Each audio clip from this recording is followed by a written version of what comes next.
Hallelujah. Thank you, Jesus. Blessed be the name of the Lord. Hallelujah. Hallelujah.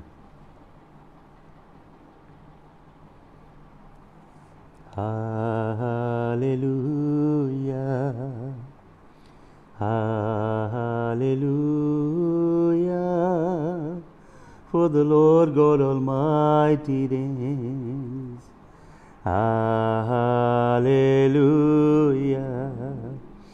Hallelujah. For the Lord God Almighty reigns. Holy, holy are you, Lord God Almighty. Worthy is the Lamb, worthy is the Lamb. You are holy, holy. Hallelujah. Sing with me. Hallelujah.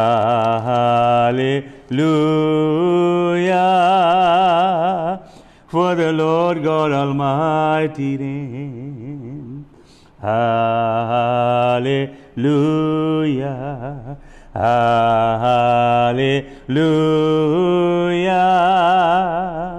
Holy, holy are you, Lord God Almighty. Worthy is the Lamb, worthy is the Lamb. You are holy, holy. Hallelujah. Hallelujah.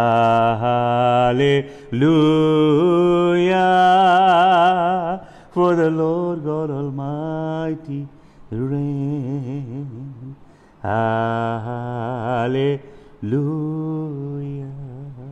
Hallelujah. Lord, we bless your holy name. Hallelujah. We bless you, Jesus. Stand by me. Stand by me. I have no strength nor power of my own. Loving Savior, stand by me. Stand by me. Stand by me. Loving Savior, stand by me. I have no strength nor power of my own. Loving Savior, stand by me. आराधना करें उसकी, गाइए मेरे साथ. मंग लिया पिलातुस तो बराबा नू, वेखो जिंदगी दा वाली सूली चाड़िया, सूली चाड़िया. वेखो जी सूली चाड़िया. मेरे बेगुनाह शाफी नू सूली चाड़िया. वेखो पापियां ने यसू सूली चाड़िया. यसू सूली चक्की अपनी नज़ीर लई. मेरा रब नाल मेल करा लिया. यसू सूली चक्की अपनी नज़ीर लई. मेरा रब नाल मेल करा लिया है. सूली चाड़िया. वेखो जी सूली चाड़िया. मेरे बेगुनाह शाफी नू सूली चाड़िया. वेखो पापियां ने यसू सूली चाड़िया. वेखो पापियां ने यसू सूली चाड़िया. King of glory, we bow down before you in adoration. And our hearts are flooded with gratitude and appreciation. And we want to make a decree, a declaration with a resounding sound in your presence that we love you with every little fiber in our being. All that is within me bless his holy name. All that I am, and whose I am, and for I am, I worship you, King of glory. Hallelujah. हम तेरी स्तुति करते हैं, तेरी महिमा करते हैं, तेरे नाम की मदह सराई करते हैं. We bless you. Lord, we commend this telecast into your hand, the airwaves into your hand, the internet bytes, Lord, that will be ascending and descending, we commend into your hand. Lord, there will be no issue in relaying this message to your people. And this will be done through the power of the Holy Spirit. Lord, dispatch angels all around us. Those who are listening to the voice of your servant, may they experience the angelic invasion in their environment in the mighty name of Jesus Christ. May they come under the precious healing unction. May they come under your glorious presence that liberates and sets people free. हम तेरा धन्यवाद करते हैं, तुझे जलाल देते हैं, तेरे नाम को ऊंचा करते हैं खुदावंद. यीशु मसीह के जलाली नाम के वसीले से इस दुआ को हम मांगते हैं. आमीन. Hallelujah. Turn with me quickly. मैं आज थोड़ा, हम बाद में दुआ भी मांगेंगे, इंटरसीड करेंगे. एक मैसेज आपको मैं देना चाहता हूँ. It's going to be very unique message and I want you to turn to 2 Corinthians. दूसरा कुरिन्थियों की पत्री निकालिए और उसका 10th चैप्टर. दूसरा कुरिन्थियों की पत्री, उसका 10 अध्याय. जल्दी से. I have so much to convey to you through the holy spirit. अपनी बाइबल खोल लीजिएगा, नोटबुक रखिए, नोट्स बनाइए. Hallelujah. God is going to talk to you. दूसरा कुरिन्थियों 10 अध्याय का 5 वचन आपके लिए पढ़ता हूँ. प्रेरित पौलुस क्या लिखता है? Casting down imaginations and every high thing that exalts itself against the knowledge of God, and bringing into captivity every thought to the obedience of Christ. प्रेरित पौलुस कहता है कि हम उस हर इमेजिनेशन को, ख्याल को, और हर ऊंची चीज़ जो ऊपर की ओर उठती है और खुदावंद के, परमेश्वर के ज्ञान के विरुद्ध खड़ी होती है, उसे हम गुलामी में लाते हैं, बंधन में लाते हैं. और यहाँ पे लिखा है एवरी थॉट, हर विचार को भी, to the obedience of Christ, ताकि खुदावंद यीशु मसीह का गुलाम हम इसे बना सकें. अब मैं जल्दी से आपको इसका ग्रीक टेक्स्ट देना चाहता हूँ. बहुत खास ये स्क्रिप्चर है और आज इसका पूरा कॉन्टेक्स्ट हम अंडरस्टैंड करेंगे. Paul the apostle is using word imagination. Imagination Hindi में शायद विचार लिखा होगा, कल्पनाएं लिखा होगा. इमेजिनेशन के लिए यहाँ पे पॉल जो वर्ड यूज़ करता है बहुत यूनिक है. ग्रीक लेक्सिकन में G3053 वर्ड है. ग्रीक लेक्सिकन में the word number is G3053 and the word is logismos. लॉजिस वो वर्ड है जहाँ से लॉजिक निकलता है. लॉजिकल बात, reasoning, intellectual brainstorming. what your rational mind thinks, आपके अंदर जो रीजनिंग होती है, जो कंप्यूटेशन होती है, आपका माइंड जो कैलकुलेट करता है, कंप्यूट करता है, वो इमेजिनेशन, ऑर्डिनरी इमेजिनेशन नहीं है. ये लॉजिस्मोस वर्ड यूज करता है. और फिर दूसरी बात पॉल यूज करता है हाई थिंग. हाई थिंग का मतलब जो पफ ऑफ करती है, घमंड, गुरूर पैदा करती है, अपने आप को ऊंचा दिखाने की अभिलाषा पैदा करती जो चीज, वो पॉल जो वर्ड यूज करता है G5313 है. G5313 और वर्ड है हुपोसोमा. अगर आप देखेंगे सोमा वर्ड जो यूज होता है ग्रीक में बॉडी के लिए होता है. हुपो ऊपर, फ्लैश को एग्जॉल्ट करना, शरीर को उघाड़ना, घमंड की बातें बोलना, अपने विषय में बड़ी बड़ी बातें बोलना. Narcissistic attitude, me my myself, me, मैं बड़ा प्रॉफिट, मैं बड़ा अपोस्टल, मैं मेरी सबसे बड़ी मिनिस्ट्री, मैं. हाई थिंग, हुपोसोमा, फ्लैश को एग्जॉल्ट करने वाली चीज. प्रेरित पौलुस कहता है दो चीजें, एक रैशनल माइंड की थिंकिंग और दूसरी ऊपर उठने वाली बात, ये किसके विरोध में है? नॉलेज ऑफ गॉड की, नॉसिस थियोस, यहोवा परमेश्वर के ज्ञान के विरोध में है। क्यों है? क्योंकि यहोवा परमेश्वर का प्रकाश ह्यूमिलिटी है। जैसे आप यहोवा परमेश्वर की हुजूरी में गए और यहोवा परमेश्वर की हुजूरी में से निकल के बाहर आए, आप हम्बल होंगे। आप नहीं होंगे, आप कहेंगे मैं नहीं, प्रभु है। आप अपने आप को इनकार करेंगे।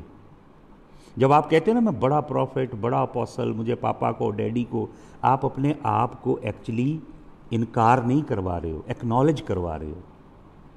तो परमेश्वर की उपस्थिति के अंदर इमेजिनेशन लॉजिस्मोस और हाई थिंग हुपोसोमा, शरीर को फुलाने वाली वो बात और इंसान के माइंड में उठने वाले ऊंचे ख्याल यहोवा परमेश्वर के ज्ञान के विरोध में है। क्योंकि यहोवा परमेश्वर के राज्य का सबसे बड़ा आभूषण है हलीमी। आपकी भविष्यवाणी का वरदान, आपकी चंगाई का वरदान, आपके भेदों को जानने वाली जो दातें दी परमेश्वर ने, उनको कौन जानेगा भाई? सबसे पहले तो लोग आपकी ह्यूमिलिटी देखेंगे, दीनता देखेंगे। यीशु मसीह हमें बुलाता है, कहता मेरे पास आओ, मेरा जुआ अपने ऊपर लो और फिर मुझसे सीखो। क्या? दीनता, हलीमी, ह्यूमिलिटी। अगर मैं आपको कहूं कि मैं आपको हलीमी सिखाऊंगा तो मैं झूठा दावा करता हूं, क्योंकि हलीमी का कोर्स केवल यीशु मसीह करवाता है। और हलीमी का कोर्स होता पता कब शुरू? जब इधर आपकी गर्दन जुए के नीचे होती है। किसके? मसीह के। मसीह एक बैल है। फिर किसी समय आपको ये टीचिंग दूंगा मैं। एक तरफ बैल है मसीह, बड़ा जबरदस्त बैल है, दूसरी तरफ आप जुते हो जुए में। फिर आप हलीमी का कोर्स करते हो। ये है सिलेबस। मैं, बड़ा पास्टर, बड़ा पापा, बड़ा डैडी, ये यहोवा परमेश्वर के स्कूल की टीचिंग नहीं है। ये किसी और स्कूल की टीचिंग है, जिसके विषय में आप पढ़ते हैं। यशायाह नबी की पुस्तक 14 अध्याय के 12 वचन से शुरू हो जाता है और इज़िकियल नबी की पुस्तक 28 अध्याय में शुरू हो जाता है। वो दूसरा स्कूल है, मसीह का स्कूल नहीं है। और जो उस स्कूल का प्रोफेसर है उसे निकाल दिया गया है स्वर्ग से। हालेलुया। और वचन में लिखा है परमेश्वर के ज्ञान के विरुद्ध में है। तो क्या कहता है परमेश्वर का दास? हम इन्हें गुलाम बनाते हैं। हम जंजीरें लेते हैं, सांकलें लेते हैं और इन्हें बांधते हैं। कहाँ? इधर। और अपने जिस्म की अहंकार और घमंड को, इन्हें हम बांधते हैं जंजीरों में और मसीह का गुलाम बनाते हैं। इसे मसीह का गुलाम बनाते हैं क्योंकि ये दो चीज़ें, लॉजिस्मोस और हुपोसोमा, लोगों को गुलाम कर रहे हैं। लोग ऊंचे ख्याल और शरीर को उघाड़ने वाले घमंड की बातें करते हैं। ये दो चीज लोगों को गुलाम कर रही हैं। प्रभु कहते हैं इनको गुलाम करना है, मेरी कैप्टिविटी में लाना है। और एवरी थॉट, यहां पे वर्ड यूज करता है प्रेरित पौलुस, न्योमा, जिसका कनेक्शन आपकी सोल के साथ है। तो मैं आपको बताना चाहता हूं कि ये एक बड़ा अद्भुत कॉन्टेक्स्ट है जिसके अंदर प्रेरित पौलुस इन बातों को यूज कर रहा है। प्रेरित पौलुस बता रहा है कि ये स्ट्रॉन्ग होल्ड है, कास्टिंग डाउन इमेजिनेशन, ये स्ट्रॉन्ग होल्ड है। किलों को ढाना हमने। ये किले कहाँ हैं? Strong hold. These strongholds do not exist in the second heaven, in Rakia, where those demonic entities are ruling and reigning, the powers and principalities and spiritual authorities, spiritual host of wickedness. These demonic holds are not there. Maybe you have learned from the West.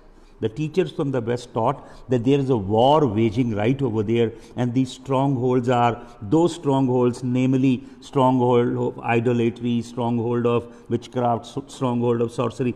Paul बताता है ये stronghold आपके इधर है और आपके flash में है। ये जो पफ अप होता है, इसकी जो इननेट प्रोपेंसिटी है आपके फ्लैश की, पफ अप होने की, और जो आपकी लॉजिकल रैशनल थिंकिंग है।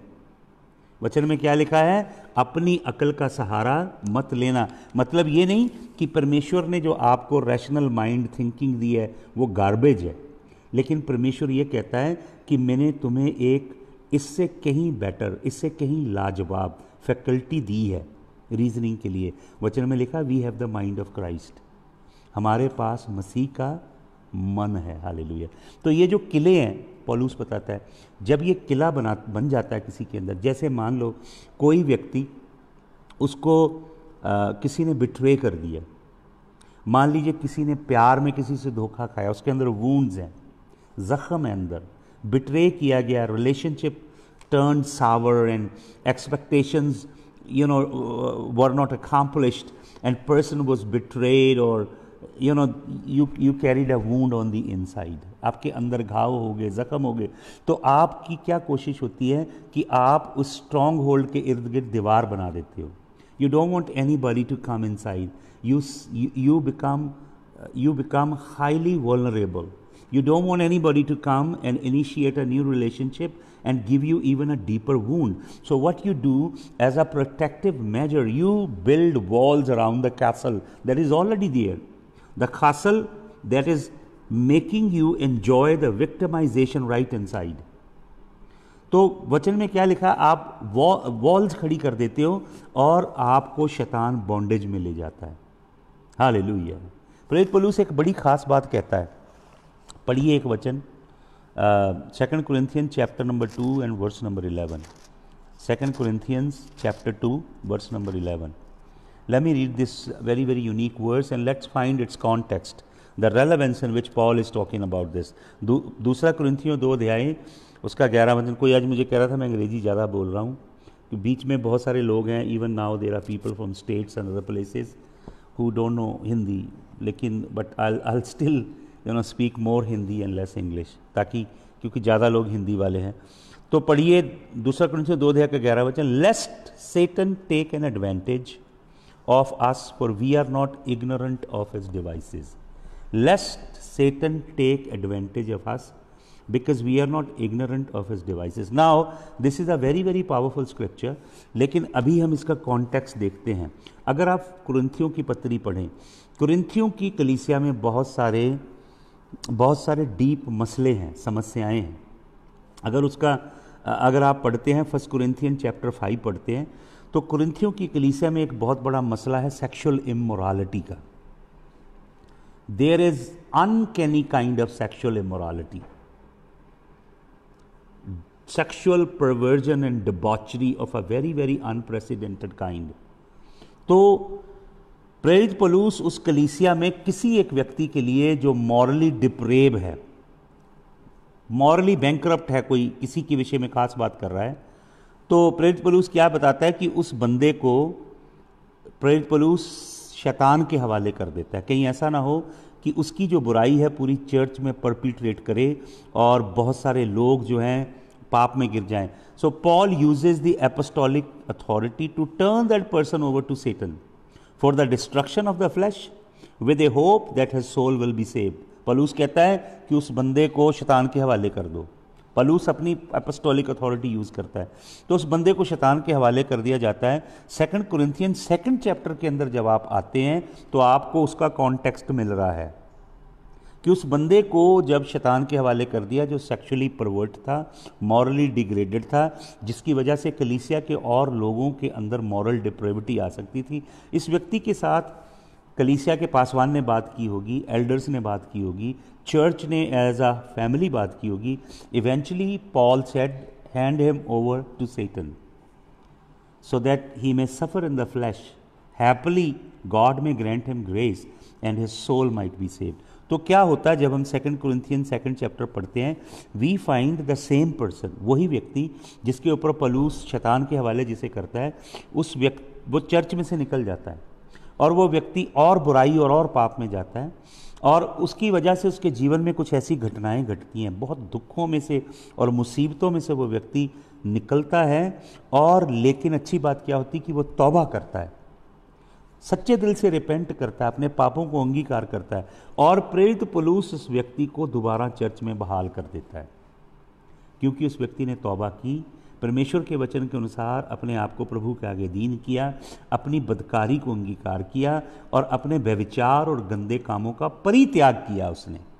और संपूर्ण रीति से प्रभु की ओर मुड़ा, तो पलूस उसे क्षमा करता और चर्च में बहाल कर देता है। लेकिन पलूस जो पत्री लिख रहा है, इसके अंदर हवाले हैं। पलूस ये देखता है कि जब उसे चर्च के अंदर दोबारा रिस्टोर किया गया, तो कलीसिया के एल्डर, डीकन, बुजुर्ग लोग, कलीसिया के जो पुराने लोग थे, उन लोगों को ये बात हजम नहीं हुई। उनको ये पसंद नहीं आया कि इस व्यक्ति को क्यों क्षमा कर दिया गया। वो ये सोच रहे हैं कि इस व्यक्ति को और सजा मिलनी चाहिए, इसे और दंड मिलना चाहिए। इसकी डिप्रेविटी, इसका पाप, इसका अधर्म डिजर्व करता था कि इसे ज्यादा सजा मिले, इसे अभी चर्च में नहीं लेना चाहिए था। आपको मालूम, कई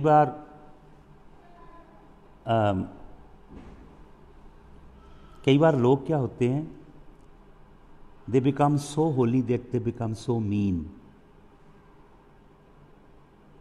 तो प्रेरित पौलुस उस चीज को एड्रेस कर रहा है। आपको मालूम वचन में क्या लिखा है? वचन में लिखा है, परमेश्वर ने हमारे पाप समुंदर की तह में उतार दिए, महासमुंदर में। सबसे गहरा समुंदर है पैसिफिक ओशन। परमेश्वर ने सारे हमारे पाप, वो कई किलोमीटर नीचे की ओर है, सारे हमारे पाप उस समुंदर की तह में डाल दिए और दबा दिए। और परमेश्वर ने उस सी के शोर के ऊपर एक बोर्ड लिख के लगा दिया, no more fishing here, don't fish in the sea of God's forgetfulness. God forgives and God forgets. People sometime forgive but they don't forget. तो प्रेरित पौलुस क्या कह रहा है? प्रेरित पौलुस लोगों का ऐसा रवैया देख रहा है कि वो क्षमा करने में इतने धनी नहीं है, कि वो लोगों की रेस्टोरेशन नहीं चाहते। तो प्रेरित पौलुस क्या कहता है?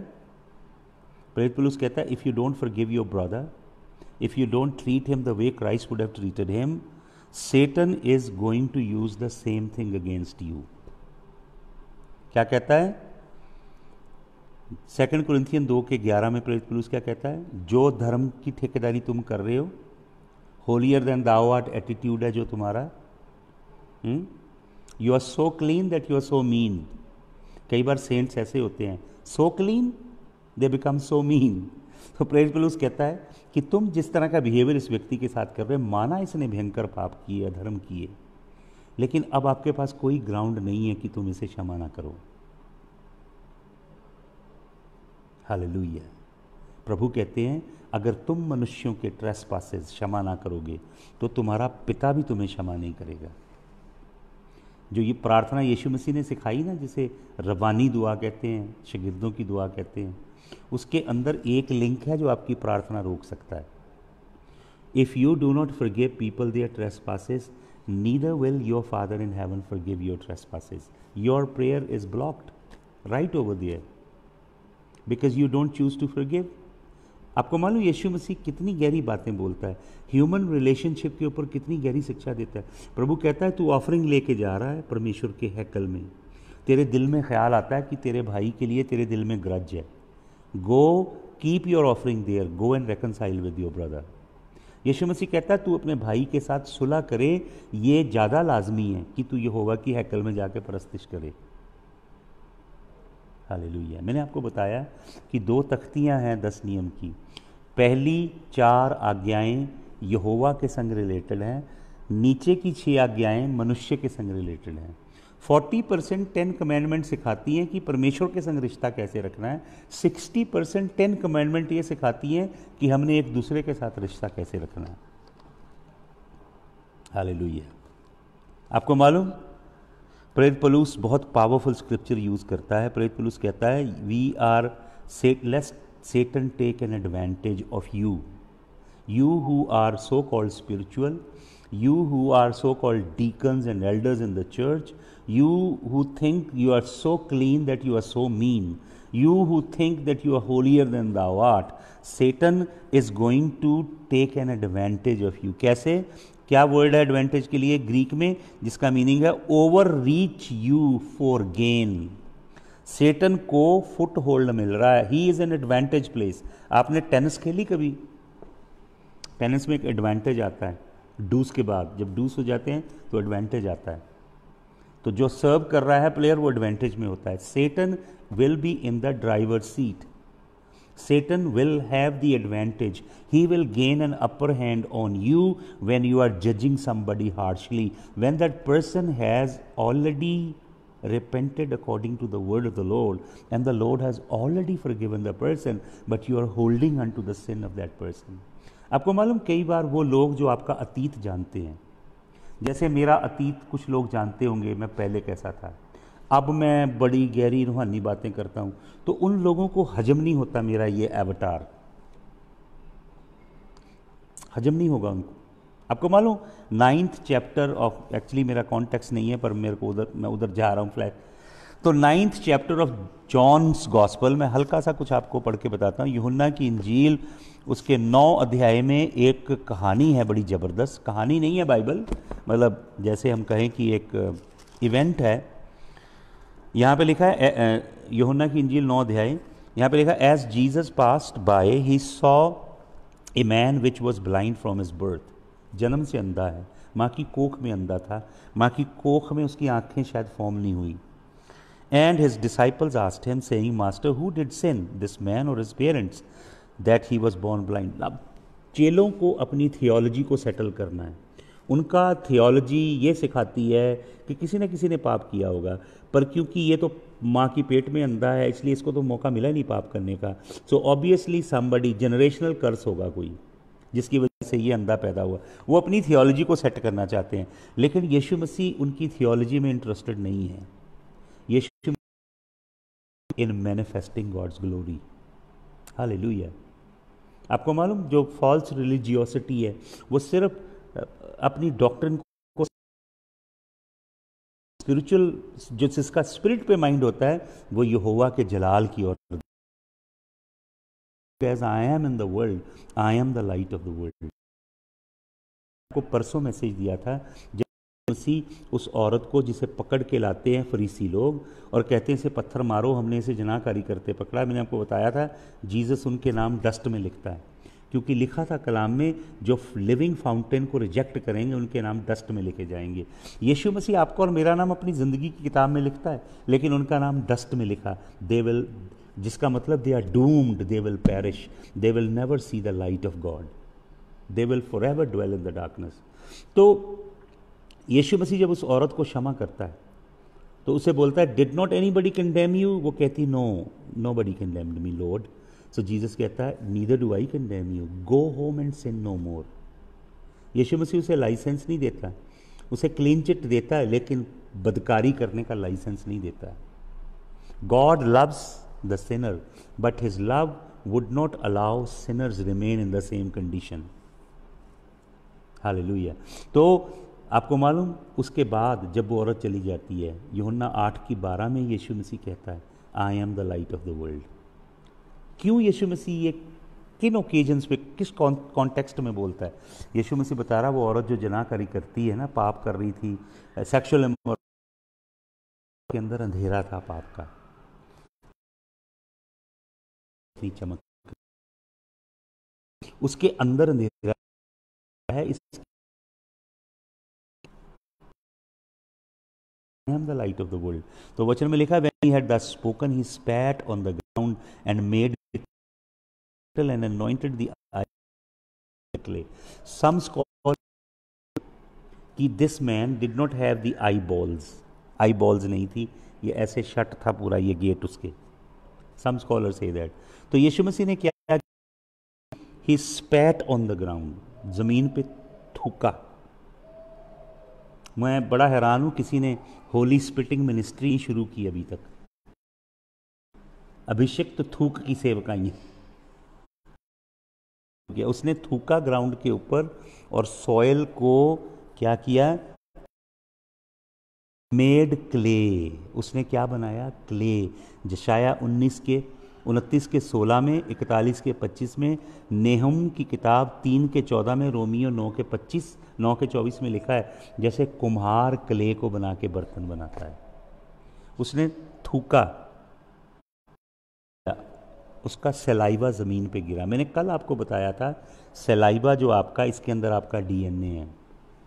मफे, मुंह से बोलना, आपका सलाइवा इन्वॉल्व हो रहा है। Your DNA is confessing the name of the Lord. मुंह के अंगीकार से, दिल के विश्वास से तू बचाया जाएगा। यीशु मसीह ने अपना सलाइवा और क्ले, मैंने आपको क्या बताया था, क्ले से यहोवा ने इंसान को बनाया। क्ले के अंदर स्टोन है, स्पर्म्स जिससे बने हैं, जिससे हम और आप पैदा हुए हैं। क्ले को लिया जो कि नेचुरल डीएनए है, और स्वर्गीय डीएनए दिया। कुछ स्कॉलर ने आई बॉल क्रिएट। तो खैर, जब ये बंदा, इसकी आंखें खुल गई, ये भीख मांगता था, तो ये अपने घर गया। इसके पड़ोसियों ने, आप बाद में पढ़िएगा, मेरे पास समय नहीं है अभी ज़्यादा, मैं उस तरफ पूरा नहीं जाना चाहता, दैल बी ओपनिंग अप। तो यीशु मसीह ने उसकी आंखें क्रिएट कर दी समय, मौके पे ही। शायद यीशु मसीह, तेरी माँ की पेट में नहीं, do it now, never too late. आ गए तो कुछ भी आपके लिए लेट नहीं है। Whatever you missed, whatever you get in the appropriate time, you not a sorry figure. Jesus can do anything anytime. तो जब इसकी आंखें आ गईं तो ये बंदा अपने घर की ओर लौटा, तो उसके पड़ोसी कहते हैं, ओ यार, ये ओ अन्ना नहीं जड़ा भीख मंगदा सी। उनके पेट में दर्द हो गया। जब तक वो अंधा था, भीख मांगता था, दे वर फाइन। पढ़ के देखिएगा, 4 आत्माएं हैं जो ये बंदा एनकाउंटर करता है। स्पिरिट ऑफ फेमिलियरिटी, जिन्होंने आपको पहले देखा है, उनको हजम नहीं होता आपका new avatar. They will keep on fishing where God buried your past.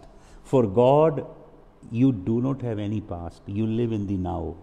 But for the people who know you, who are familiar, spirit of familiarity digs your past. लक्कड़ बग्गा का सुना आपने नाम? लक्कड़ बग्गा की ये स्पिरिट होती है। प्रभु कहते हैं कि सेटन एडवांटेज ऑन यू। उन धर्म के ठेकेदारों को, अगर आप हार्शली लोगों को जज कर रहे हो, प्रभु ने क्षमा। आपने किसी को देखा बुराई करते, आपने लिए यू बिकेम ओपिनियनेटेड, ये बंदा तो ऐसा किया, उस बंदे को रद्द भी कर दिया, ये नहीं है बन जाएगा। वो बंदा कुछ दिन बाद प्रभु के पास गया, रात को रोया, बिलखा, उसने कुछ नहीं खाया, रखा। रात को प्रभु उसके पास आया, प्रभु ने उसे क्षमा कर दिया। उसने अगले दिन फिर प्रभु को ढूंढा, फिर प्रभु को ढूंढा, प्रभु ने अनॉइंटिंग ऑयल पोर कर दिया। अब उसके ऊपर जो, लेकिन उसका न्याय कर रहे हो, it's not right. Is saying you are not ignorant. Device के लिए क्या ग्रीक वर्ड है? Device will exercise your mind. आपके माइंड के अंदर आके आपके अगेंस्ट यूज करेगा, और उसी ट्रैप में वो ऐसी सिचुएशन बनाएगा कि जिस पाप में उस बंदे को आपने जज किया, उसी पाप में आप खुद गिरोगे, because you did not deal with that person graciously. Hallelujah, thank you Jesus. मैं आपको बताना चाहता हूँ एक और, खैर ये मैं अभी नहीं करूँगा बात, this I will talk about with you later. 7 strategies that Satan employs against you. I will talk that with you later. How Satan can create strategies. मैं आपको थोड़ा सा बता देता हूँ। Satan ऐसा करता है Satan कि कई ऐसी बैटल में आपको इंगेज करता है जिसमें आप सेल्फ इन्फ्लिक्ट करते हो, सेल्फ गोल कर देते हो आप। It's not the devil, it's not the devil, it's your mouth. आप बोलते हो कुछ ऐसा, may be it's your mind, you are going against you. फिर दूसरी चीज, मोस्ट ऑफ सेटन्स इग्नोरेंस। और अगर आप देखेंगे डीमंस,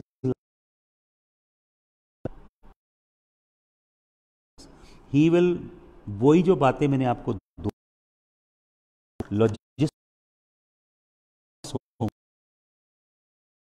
अंदर आपकी रीजन को पफ अप करेगा। सेटन डजंट गेट रिब्यूक। बहुत सारे लोग सेटन को रिब्यूक होता नहीं। अभी आपने देखा कोरोना को कईयों ने रिब्यूक हमारे इंडिया में भी किया है, नहीं हुआ। दे डिड नॉट अंडरस्टैंड कि प्रभु क्या कर रहा है, कौन है इसके पीछे, क्या परमेश्वर की प्लान है, क्या पर्पस है। People couldn't understand. सेटन अपने प्लान जो हैं वो पब्लिक में नहीं बनाता, प्राइवेट में बनाता है, और वो हाइड करके रखता है अपने plan. You can not defeat something that you have permitted yourself to come into your life. वो जिस चीज़ को आपने अपने जीवन में, और आपको मालूम सेटन को सबसे ज़्यादा कंफर्ट कहाँ होता है, सबसे ज़्यादा सेटन कहाँ रहना चेरिश करता है, जहाँ परमेश्वर की प्रेजेंस नहीं होती। हालेलुया। अब मैं आपको एक और स्टोरी देना चाहता हूँ। मैं आज कुछ कम समय लेना चाहता हूँ, थोड़ा हम बाद में प्रार्थना करेंगे। मैं आपको लेके जाना चाहता हूँ मरकुस रचित सुसमाचार में। टर्न टू मार्क्स गॉस्पल, मरकुस की इंजील। हालेलुया। और उसका हम पढ़ेंगे 4 अध्याय, मरकुस की इंजील 4 अध्याय। मैं कुछ खास बातें आज आपके साथ इससे बांटना चाहता हूँ। मरकुस की इंजील उसका 4 अध्याय निकाल लीजिए, और उसका हम पढ़ेंगे 35 वचन से। मरकुस 4 के 35 से यहाँ पे लिखा है, and the same day the even was come. Same day काफ़ी लंबा दिन है, यीशु मसीह का कई काम किए, बहुत सी टीचिंग की। उसी दिन was come, he saith unto them, let us pass over unto the other side. यीशु मसीह की झील है, आओ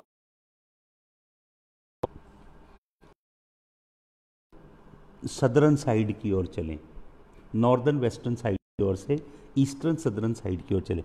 तो यीशु मसीह ने वर्ड दिया, let us go over to the other side. had sent away the multitude, they took him even as he was in the ship, and there were also with him other little ship. यीशु मसीह चेलों की नाव में बैठ गया, और भी कई नाव थी जो चल पड़ी संग में। And there arose a great storm of wind, and the waves beat into the ship so that it was now full. तो अगर आप इज़राइल जाएंगे, वही बोट अभी चलती हैं, बिल्कुल उसी मॉडल पे जो जीसस यूज़ करते थे। ज़्यादा बड़ी बोट नहीं है, उसके अंदर 70-80 लोग बैठ सकते हैं। हल्का एक नीचे डेक होता है, नीचे एक बेसमेंट होता है, ऐसे डेक बना होता है बैठने के लिए। तो यीशु मसीह निचले हिस्से में जाके सो गया, और यीशु मसीह सो गया तो क्या हुआ, there arose a great storm of wind and the waves beat into the ship so that it was now full. नीचे का हिस्सा सारा पानी में भर गया, और यीशु मसीह नीचे क्या कर रहा है, आई डोंट नो।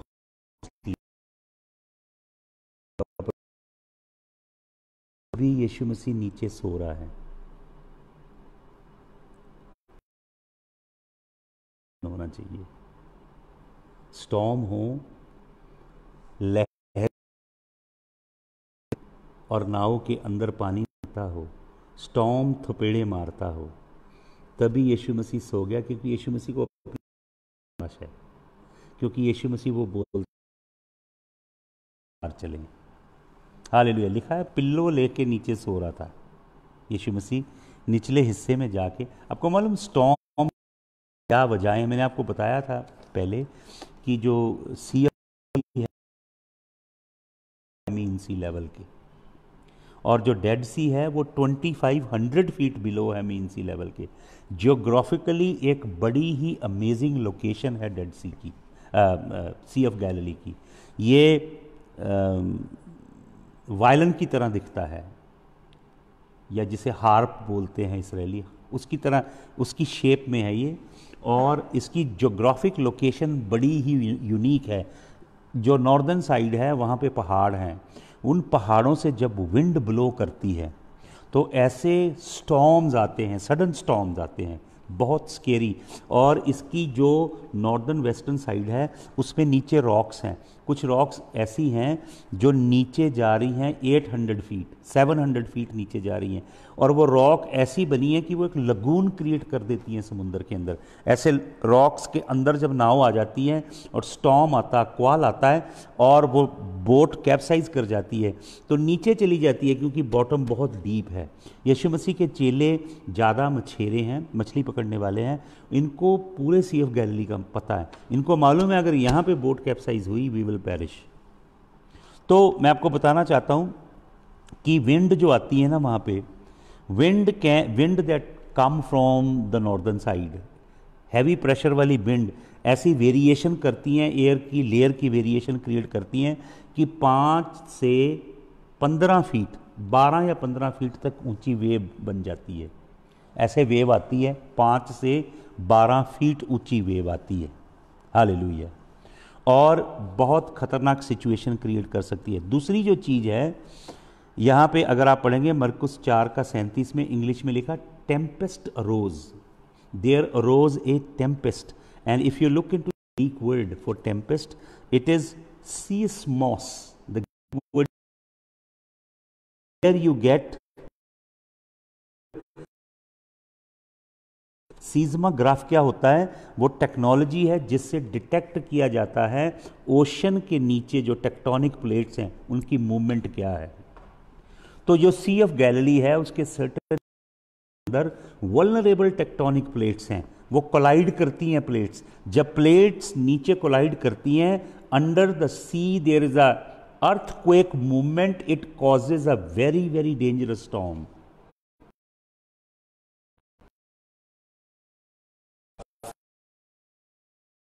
आने की वजह से स्टॉर्म आ जाते हैं। तीसरी वजह जो हम देख रहे हैं वो क्या है? तीसरी वजह है डेमोनिक स्टॉर्म। आपको याद होगा जब मैं आपको टीचिंग दे रहा था, एक दिन मैंने टीच किया आपको Genesis chapter number 1 verse number 1 and 2।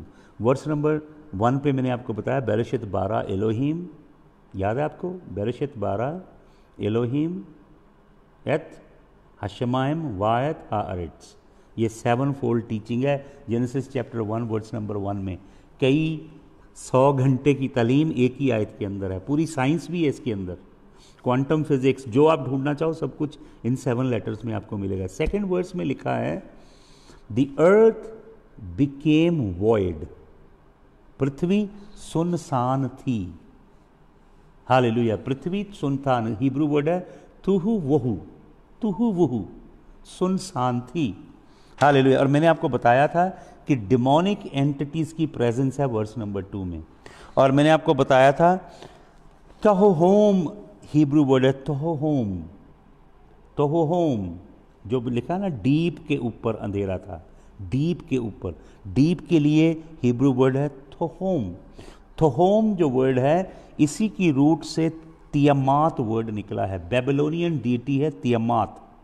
तियामात एक बाबुल का देवता है, वो समुंदर का स्वामी, समुंदर की गहराइयों का स्वामी है, समुंदर के पानियों के ऊपर रूल करती है वो।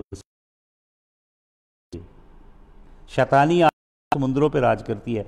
इसे बाइबल में यशायाह और अयूब की किताब में स्पिरिट ऑफ लेवायाथन, एक क्रीचर का बहुत बड़ा क्रीचर जो रूल करता है समुद्र के ऊपर, वो स्पिरिट है तियामात की, लेवायाथन। और तियामात की हिस्ट्री और देखेंगे जाके, यूग्रेटिक टेक्स्ट में जाके देखेंगे, सुमेर के कल्चर के अंदर और अकेडियन कल्चर के अंदर जो तियामात है, तियामात को वहां पे कहा जाता है एंकी का, एनलिल और एंकी। ये एंकी का पुत्र है, इसका नाम है मारडूक। मारडूक देवते का नाम बाइबल में almost 12 to 14 times old testament में आया है। मारडूक कौन है? स्टॉर्म गॉड है, समुंदर के अंदर तूफान लाने वाला और तूफानों को लाने वाला देवता है, तूफान लाने वाला। हालेलुया। और इसी को बाल देवता कहा गया, बेल, बेल जो गॉड ऑफ स्टॉर्म है। तो ये समुंदर की डीप का देवता और स्टॉर्म, ये दोनों प्रकट हो गए कहां पे? जब खुदावंद यीशु, हालेलुया, देवता और स्टॉर्म लाने वाला देवता, टियामात एंड वेल, स्टॉर्म गॉड। और वचन में लिखा सो रहा है, क्योंकि यीशु मसीह को मालूम है कि जो मर्जी हो जाए नाव दूसरे किनारे। हालेलुया, ऐसा आश्वासन आपको चाहिए। आपको ये पेंडेमिक छू नहीं पाएगा अगर आपका जीवन यीशु मसीह के लहू की साए के नीचे है। आप यीशु मसीह के कलाम की रोशनी को लेकर चलते हैं। आप पवित्रताई और धार्मिकता और सच्चाई और प्योरिटी का जीवन जी रहे हैं। ये आपको छू नहीं पाएगा। आपको पैनिक नहीं होना। मैंने आपको बताया पैनिक वर्ड कहाँ से निकलता है। पान गार्डस है, जो आज सुबह मैसेज दे रहा था। हरमन पहाड़ के नीचे ग्रोटो है पान गार्डस की, वो स्ट्राइक करती है लोगों को पैनिक के साथ। परमेश्वर ने हमें फियर का आत्मा नहीं दिया, डर का रूह नहीं दिया। डिलिया वर्ड है ग्रीक में, मैंने आपको उस पर टीचिंग दी थी। डिलिया एंड फोबियाज 2 वर्ड हैं। परमेश्वर ने हमें डर का आत्मा नहीं दिया। Hallelujah. God has given us the spirit of power and love and sound mind.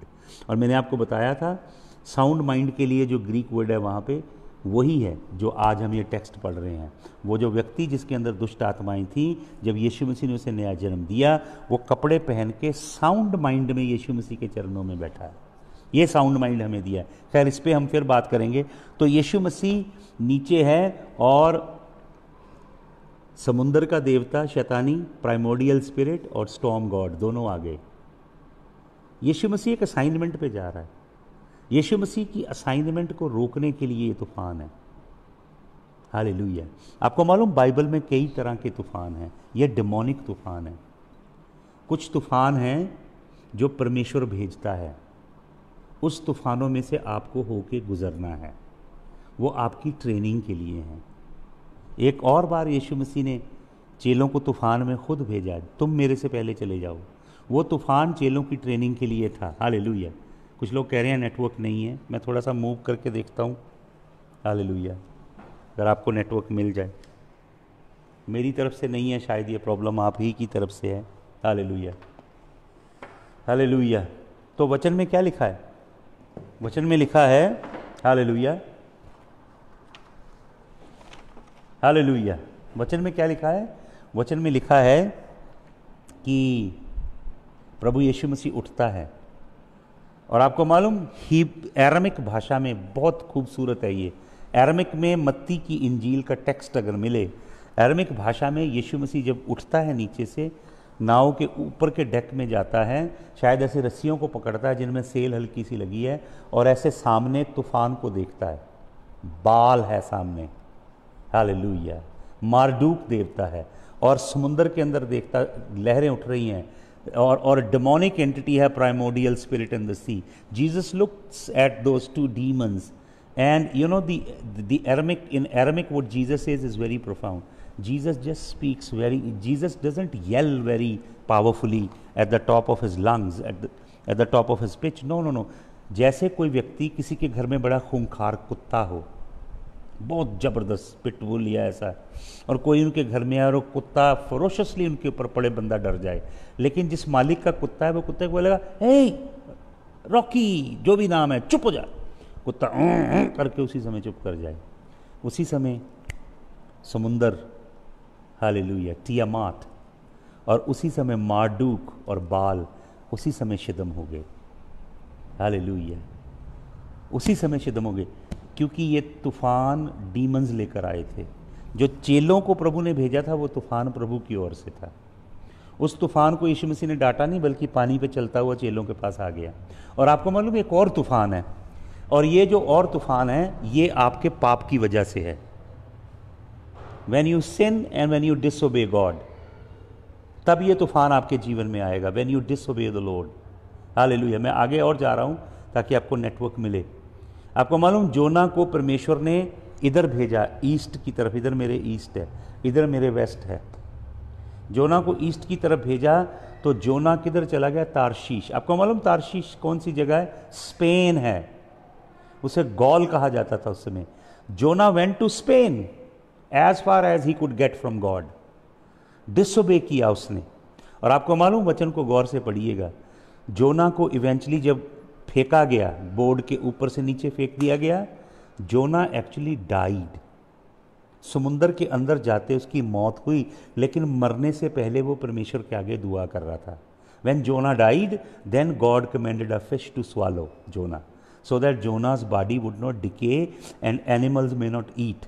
तो वो उसकी बैली के अंदर चला गया। और फिर जब उसने अपने फ्लीटिंग मोमेंट में दुआ की, वही बात कर रहा है, जोना की बुक पढ़ के देखिएगा। He is admitting he died. Jonah का निशान यीशु मसीह अपने ऊपर लेते हैं कि जैसे जोना 3 दिन 3 रात मच्छी के पेट में रहा, यीशु मसीह मारे गए और 3 दिन 3 रात के बाद मुर्दों में से जी उठे। जो मिसाल यीशु मसीह अपने लिए लेते हैं, इसके लिए जोना का मरा होना भी जरूरी है। जोना मर गया, वो शियोल वर्ड यूज करता है, मौत की रस्सियों का वर्ड कर दिया। हालेलुया। तो ये जो जोना के जीवन में आया, कुछ तूफान हैं जो परमेश्वर चाहता आप टेम करें, कुछ तूफान हैं जो परमेश्वर भेजता है ताकि आप टेम किए जाओ, कुछ तूफान हैं जो एनिमी भेजता है पाप की वजह से, कुछ तूफान हैं जो एनिमी भेजता है लेकिन आपको उन्हें रिब्यूक करना है, जैसे प्रभु यीशु मसीह ने किया। आपको मालूम, यीशु मसीह की असाइनमेंट है कि एक बंदा है जो टूम्स के अंदर रहता है, फिर किसी समय बताऊंगा मैं वो किन पत्थरों से अपने आप को काटता था। उनके ऊपर 10 कमेंडमेंट्स लिखी हुई थी। वो लीथोस वर्ड है वहाँ पे ग्रीक में, lithos, those tablets on which the word of the lord was written. तो उसको, उन बदरुओं को कोई निकाल नहीं सका। यीशु मसीह ने उस बंदे, जब ये जैसे यीशु मसीह उस समुंदर के ओशन की सैंड के ऊपर लैंड किए, वो जहाँ बंदा था कब्रों में, बिरानों में, वहाँ से पवित्र आत्मा ने उसे खींचा और वो यीशु मसीह के चरणों में आके गिर गया। चरणों में आके ऑब्सेस्ड था। आपको ओप्रेस करते हैं, फिर ओप्रेस करते हैं, फिर अल्टीमेटली डीमन। उस बंदे की सोल वाज टोटली। तो यीशु मसीह उसका नाम। कुछ पास्टर लोग सोचते हैं कि कोई भी दुष्ट आओ, इधर हमारे इंडिया में बड़ा है, कोर्ट्स होती है और फिर बहुत माइक आगे कर कर के करवाते हैं डीमन से। कई तो कहते हैं देखो मेरे को, तुझे आग दिख रही है मेरे आले दुआले? तो बदरू बोलती है हाँ जी तुसी आग। ऐसे प्रीचर बदरू का नाम नहीं पूछ रहा, आप पढ़ लें वचन को गौर से। यीशु मसीह को बदरुओं का रेज्यूमे लेने की कोई जरूरत नहीं। बंदे की सोल को जगाता है यीशु मसीह, लेकिन बंदा टोटली ऑब्सेस्ड है। फिर उसमें से दुष्ट आत्मा बोलती है, फिर उसके बाद और भी और मेरी। वचन पढ़ के देखें कितनी खूबसूरत बात है। वो यीशु मसीह के आगे प्रेयर करती हैं। दे एंट्रीटेड हिम लिखा है, डीमंस ने बेनती की यीशु मसीह के आगे, और यीशु मसीह ने डीमंस की बेनती, जाओ सूरों के अंदर घुस जाओ। की क्यों नहीं सुनेगा? प्रभु ने उस बंदे को नया जीवन दिया। वो राइट माइंड में यीशु मसीह के चरणों में था।